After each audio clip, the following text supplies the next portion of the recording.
Test 4. You will hear a number of different recordings, and you'll have to answer questions on what you hear. There will be time for you to read the instructions and questions, and you'll have a chance to check your work.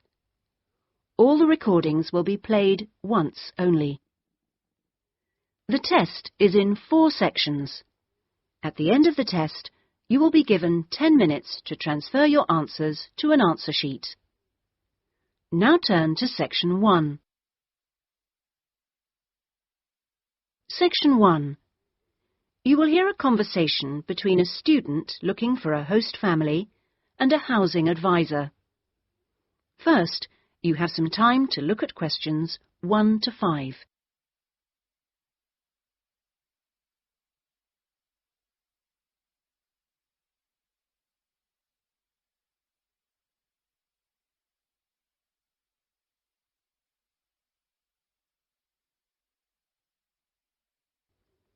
Now we shall begin. You should answer the questions as you listen, because you will not hear the recording a second time. Listen carefully and answer questions 1 to 5. Good morning. How can I help you? Good morning. I understand you help fix up students with host families. That's right. Are you interested in... Yes. Well, please sit down and I'll just take a few details. Thank you. Right. Now, what name is it? Jenny Chan. Can you spell that, please? Yes. Jenny-Chan.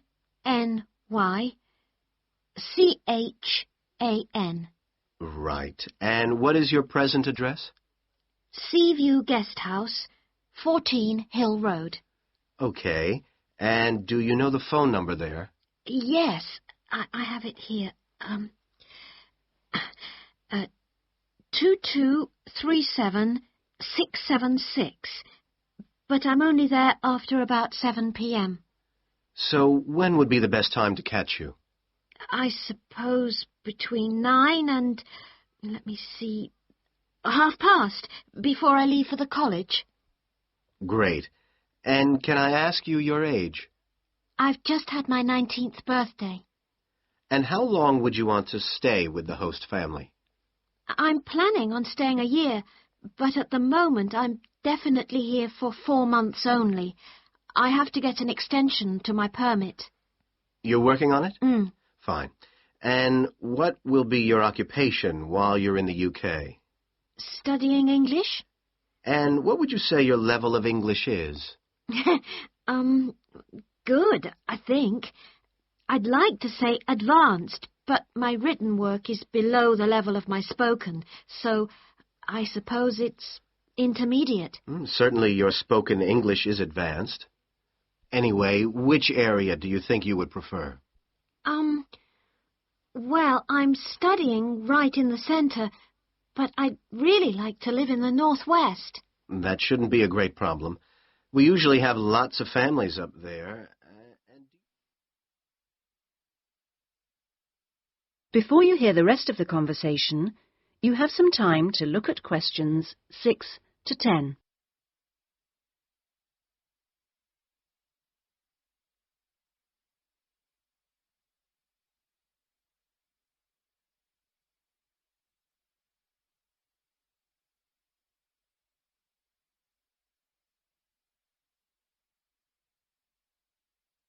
Now listen and answer questions 6 to 10. And do you have any particular requirements for diet? Well, I'm nearly a vegetarian. Not quite. Shall I say you are? It's probably easier that way. That would be best. Anything about your actual room? I would prefer my own facilities. En suite, is that right? Mm-hmm. And also, if it's possible, a TV. And I'd also like the house to have a real garden, rather than just a yard. Somewhere I could sit and be peaceful. Is that all? Well, I'm really serious about improving my English, so I'd prefer to be the only guest, if that's possible. No other guests. Yes, you get more practice that way. Anyway, obviously, all this is partly dependent on how much you're willing to pay. What did you have in mind? I was thinking in terms of about 60 to 80 pounds a week, but I'd go up to 100 if it was something special. Well, I don't think we'd have any problems finding something for you. Oh, good. And when would you want it for? I'd like to move in approximately 2 weeks. Let me see, it's the 10th today, so if we go for the Monday, it's the 23rd of March. Yes. Right.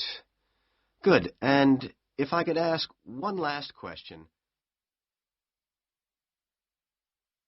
That is the end of section 1. You now have half a minute to check your answers.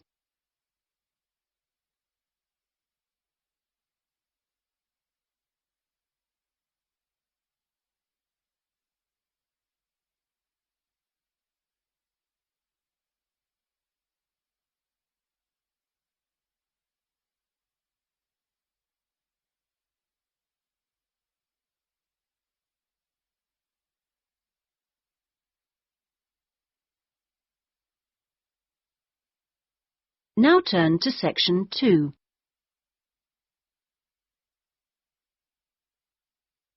Section 2. You will hear a speech by an official at a meeting of a local football club at the start of a new football season. First, you have some time to look at questions 11 to 17.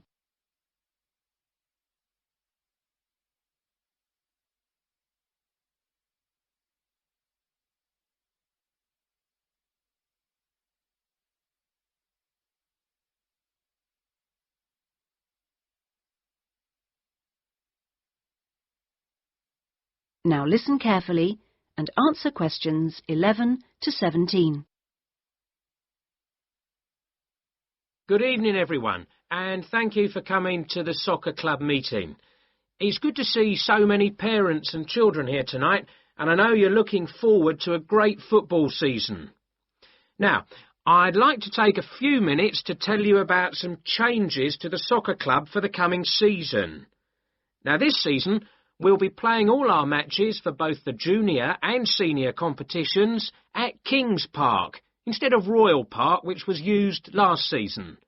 Now, for meetings, we're going to use the clubhouse in Kings Park, and the next meeting will be held in the clubhouse on the 2nd of July. As usual, we hope to begin the season with a picnic next Saturday at the clubhouse. Please try and come to the picnic, as it's always good fun.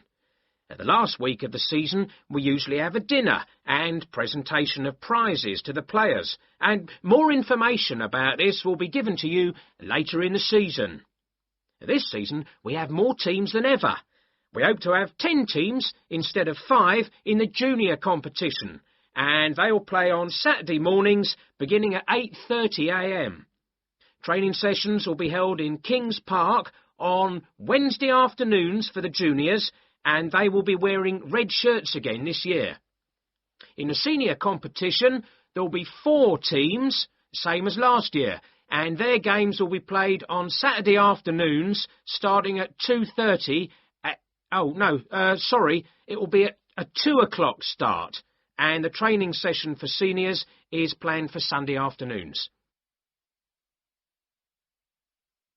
Before you hear the rest of the speech, you have some time to look at questions 18 to 20.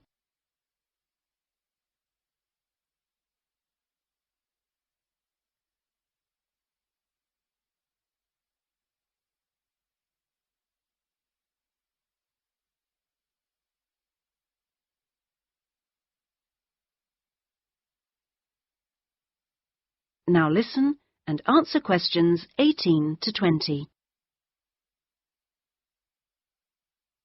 Now, I'd like to introduce you to the new committee for the soccer club for this season. Firstly, let me welcome Robert Young, the new president, who will manage the meetings for the next 2 years. Robert's son has been playing football with the club for over 5 years now, and many thanks to Robert for taking on the job of president.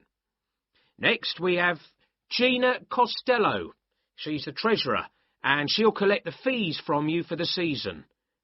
Please try and give Gina your fees as early as possible in the season, as the club needs the money to buy some new equipment.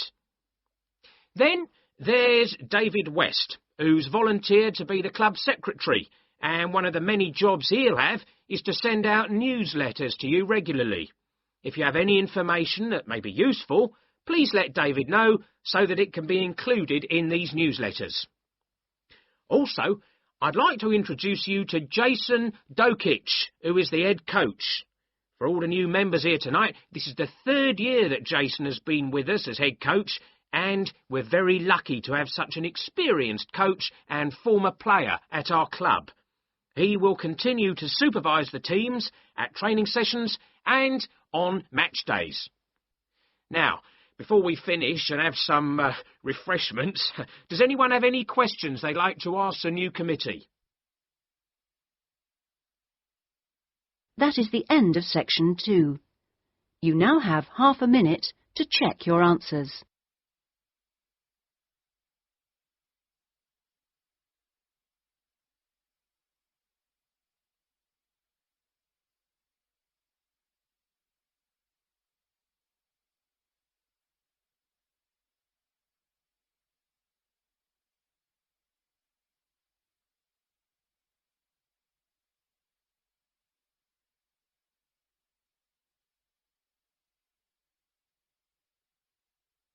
Now turn to section 3.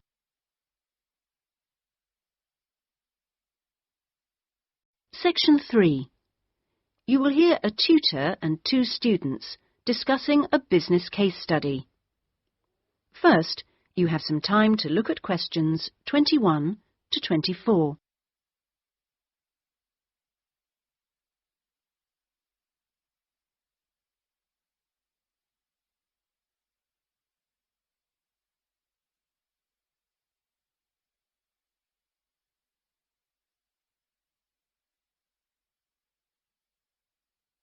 Now listen carefully and answer questions 21 to 24.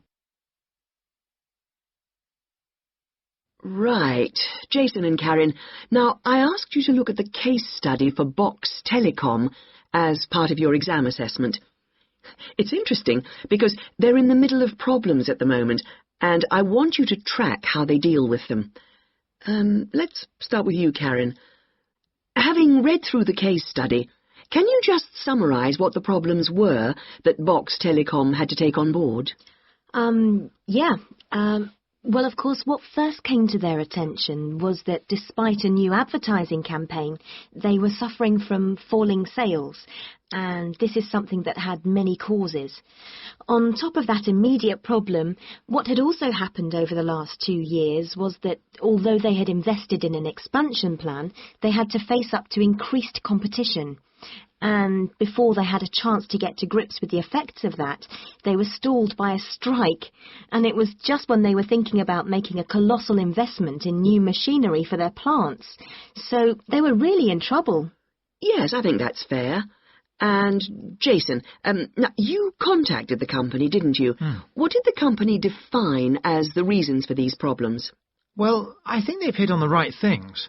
It would be easy to say they had invested too heavily or at the wrong time, but in fact the signs were good, and what they were set back by was high interest rates.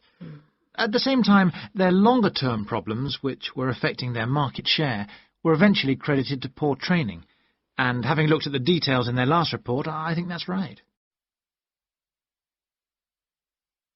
Before you hear the rest of the discussion, you have some time to look at questions 25 to 30.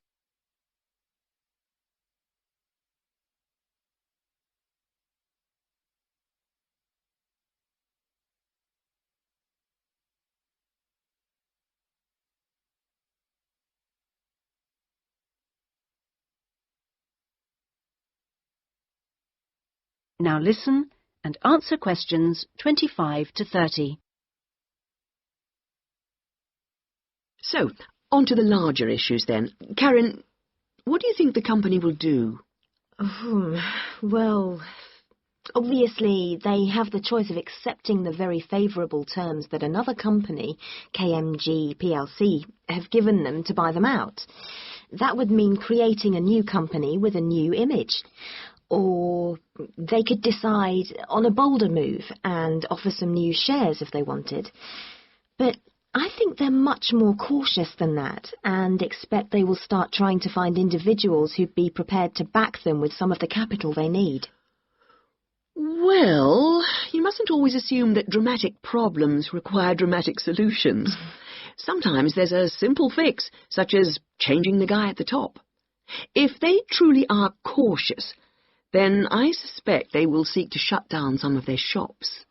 But a more ambitious approach, and one which I think would have more chance of success, would be to alter how they're running things, the management layers and the processes. So, in your analysis, try to think of all the options. Jason? Yes, it's interesting because I found it a really useful company to study.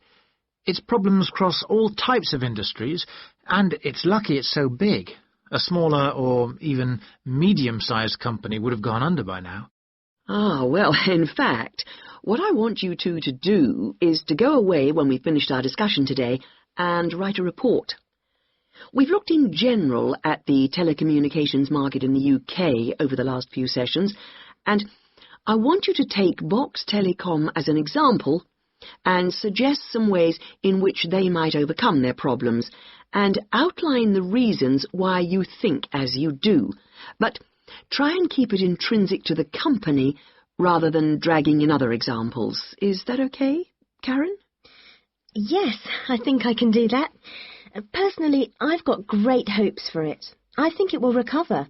That advertising campaign they did was very strong, and they're very innovative with their products. They set new trends.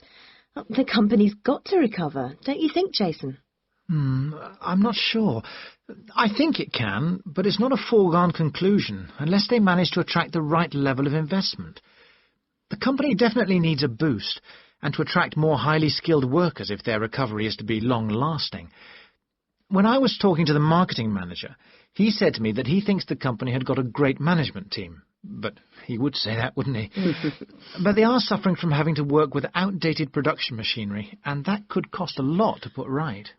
Well, personally, I think the stock market is to blame. I think they were expecting too much of the company, and then inevitably it looked bad when it didn't perform. The market should have had more realistic expectations. And I disagree with you about the advertising campaign, Karen. That's where they could do with some innovation to get sales kick-started. Anyway, let's see what you come up with those. That is the end of section 3. You now have half a minute to check your answers.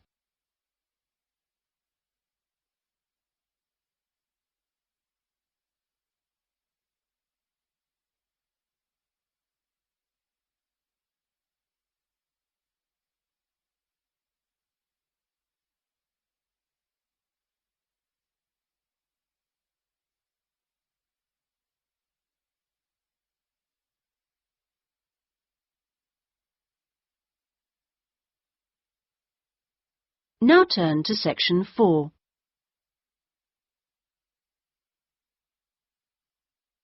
Section 4.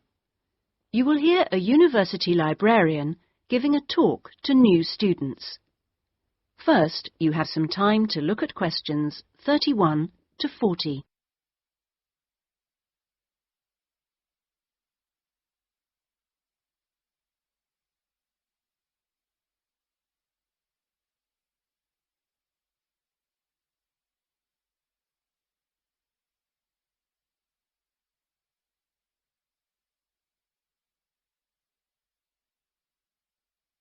Now listen carefully and answer questions 31 to 40.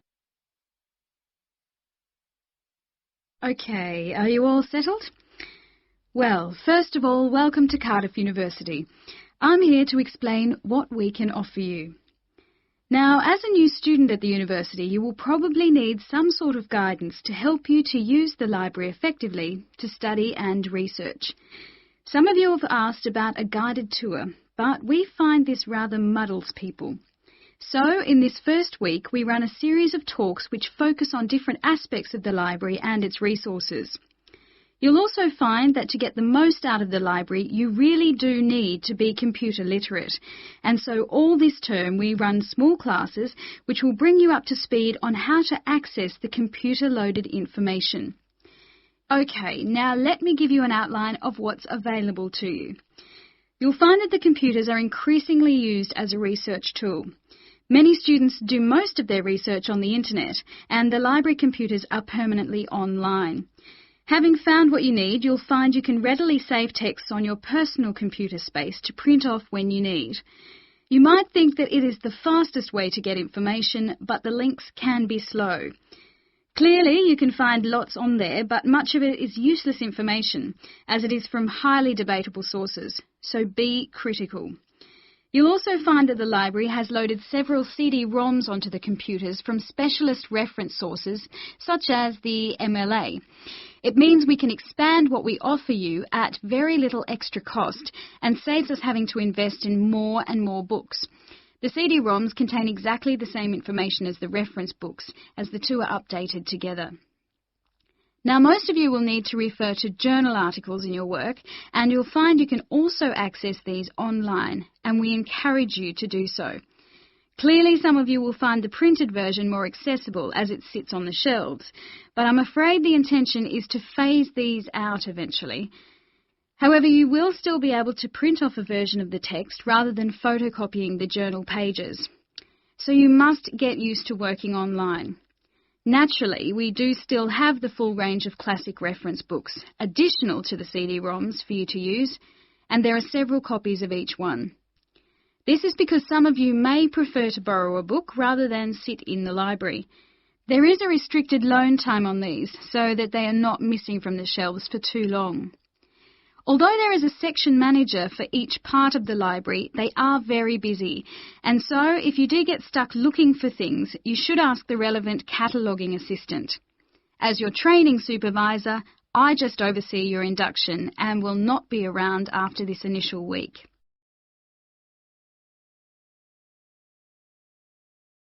Some of you may be interested to know that the library is offering specialised training sessions on writing a dissertation.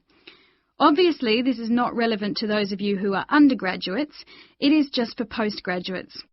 Your department will discuss the planning stage of the dissertation, i.e. what you're going to do with you, and we will focus on the structure of it. However, the training will also include some time on the computers. I realise most of you know how to organise files, but we can show you the different ways to run data programs. Your tutors will tell you at the outset how to set out the chapters they require, but you will need to ask them how they would like you to organise the bibliography, because it varies depending on your subject area. When you've got something together, the trainer here will look through the draft version for you to see if it's okay.